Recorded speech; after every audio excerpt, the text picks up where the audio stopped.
This message therefore goes out as a hope, as a challenge, and as a calling. It goes out as a calling to everyone, and also as a calling to every police officer and to all military personnel, as a reminder to them that the job of the police is not one of blind enforcement of law, but is rather to protect and serve the public, not of protection and servitude to corrupt politicians, just as the role of the military is the protection of their nation, not the protection of the nation's politicians. If the politicians enact legislation or issue decrees that oppress the rights of the people, or are not in the best interests of the people in promoting freedom and the right of each individual to the personal pursuit of happiness, then it is the politicians who sought to enact such laws who should be arrested, and not the people who disregard them. The people are sovereign, not the government. The government is the servant of the people, not vice versa. Of course, waking some of these police officers may be somewhat of a challenge, if not an impossibility, because it is highly likely that many of them have already been microchipped. It's extremely easy to control the emotional state of any person who has been implanted with a microchip. The human body is nothing more than a biological computer. All actions, feelings and emotions are detected by the brain as electrical impulses. Placing a microchip inside someone's body allows the computer to be interfered with by an external source, similar to a Trojan horse program on a home PC. No intelligent or thinking individual should ever allow themselves to be microchipped, no matter how convenient it is made to appear to entice you. To allow yourself to be chipped is to place your life and your very thoughts and your emotions into the hands of another person whom you do not know. And this is not science fiction, this is actual fact. In recent decades, experiments with microchips were carried out on animals with great success.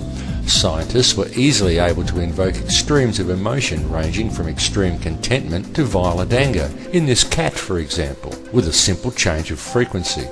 This technology to control emotions does exist. It is not some fantasy, and it is very likely that it is due to such technology that we are recently witnessing such wanton aggression from police officers, whose actual job it is to protect and serve, rather than to harass and intimidate, such as they appear to be concentrating on now. It must be clearly understood that there are only two emotions, love and fear. All other emotions stem from these two base emotions. Love is a much faster vibration than fear, and love has been proven to actually physically affect human DNA and allow more centers for coding. This is what makes true evolution possible, and it is this knowledge the elite desperately want to keep from the hands of the people, because people who live in love evolve to a higher consciousness and awareness, and power over them is lost. So the 64 possibilities of codes that we call the human genetic code, and of these 64 possibilities, it appears that only 20 of these codes are turned on right now for us, the 20 amino acids. Well, researchers have been able to show us, and this is a pretty amazing thing to say.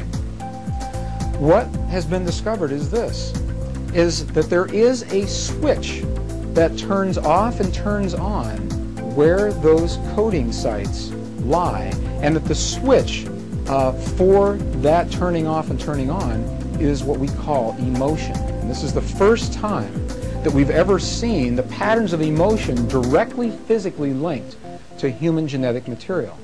Emotion, the long wave, the long red wave of emotion, wherever this wave of emotion touches, where it crosses this double helix, is what determines where the site is that code will either be turned off or turned on. You and I are primarily capable of only two emotions, many derivatives of those emotions, and two primary emotions, fear and love. Well, fear is a long, slow wave of emotion. So this wave of fear is a long, slow wave and touches relatively few sites on this DNA. So an individual living in fear is limited to the number of antennae that they have available to them. Whereas an individual living in the pattern of love, this is love in DNA, you can see it's a higher frequency, many more potential sites for coding along that genetic pattern. This information, this is amazing. This is the first time we've ever had a hard digital link between emotion and genetics. And what we're saying is this, that the way you interpret and perceive emotion in your lives directly, linearly affects and determines how your body responds genetically. In compassion, in love, you have the opportunity, and it is an opportunity, to encode many more genetic patterns within your body. This is part of the hidden knowledge held by organizations such as the Illuminati. This is why Western society and modern religions such as Christianity have striven so hard to wipe out paganism.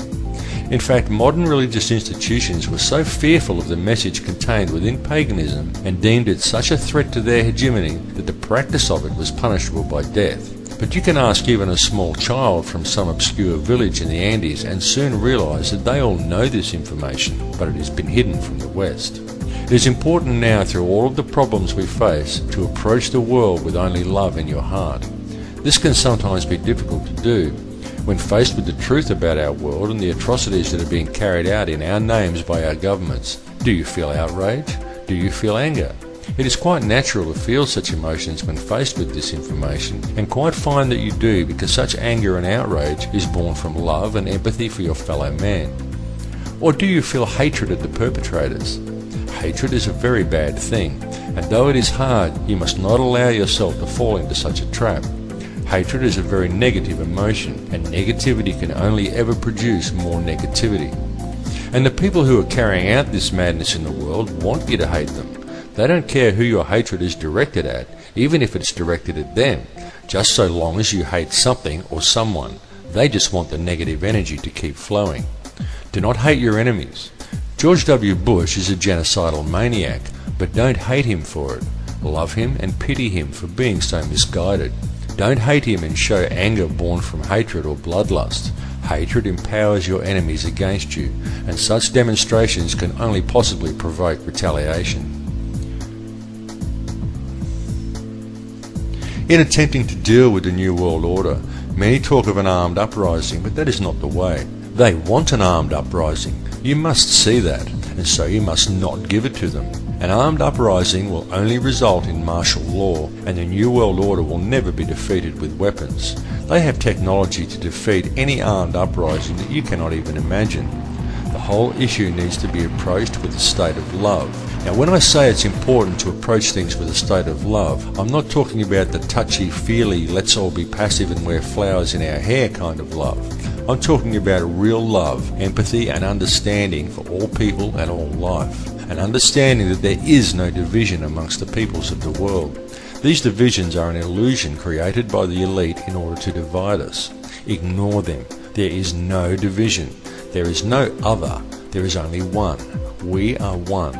No people in any country want war. Only leaders and bankers want war, so don't give it to them. Many people think that the problems are unique to their country. For example, many Americans may argue that the issues of 9/11 are an internal problem, but such is not the case, because the conspiracy we are dealing with here is very old and very well thought out, and the problem is indeed a global one. Much of the controlling influences are actually European. It just seems internal to many Americans because it is more active there. And this is not to say anything against the American people at all. It is more active in America at this particular time because it is in America's District of Columbia that lies the Illuminati Center for Military Control. That is why it is so important for the American people to act immediately to restore their constitution. Should this not be achieved, it will spell very bad times ahead indeed, not for just America, but for the entire globe, because there is nowhere to escape from the New World Order. There is nowhere to run, no country one could move to, and no chance of setting up any alternate societies in some place that will remain unaffected. Their influence across the globe is all pervasive. The only real way to defeat the New World Order and to stop the fascist malaise that is creeping across our earth is to address the root cause of the problem, to cut the head off the snake. And that problem is the global monetary system and those who control it. Because the megalomaniacs who are creating this mayhem in the world are and have always been the criminal banking elite, consisting of families such as the Rockefellers and the Rothschilds, and this can be amply proven. These people have trampled on the entire human race. They have sold us out, and in more ways than you may ever believe. The Rothschild family alone has